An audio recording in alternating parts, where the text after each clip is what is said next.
Les réformes institutionnelles et organisationnelles de la Communauté économique des États d'Afrique centrale, CEEAC, sont désormais effectives. La nouvelle commission a remplacé le secrétariat général, poste jusqu'ici occupé par Ahmad Alammi. Dirigé par l'Angolais Gilberto da Piedade Verissimo, la nouvelle équipe dirigeante de la CEEAC va prendre fonction le 1er septembre 2020.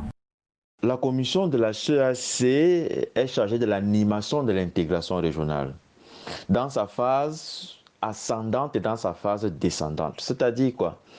De prime abord, elle est chargée de concevoir les politiques et programmes d'intégration et dans un second abord, elle est chargée de les mettre en œuvre.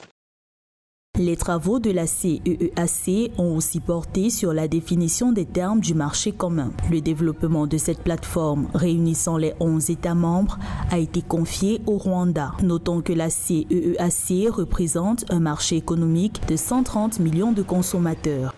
L'enjeu de création d'un marché commun de la CEEAC, c'est de réussir à passer d'un niveau d'échange intracommunautaire de moins d'1% en fin 2019 à un niveau plus important qui pourrait par exemple être au-dessus de celui du continent africain qui est de 18% aujourd'hui.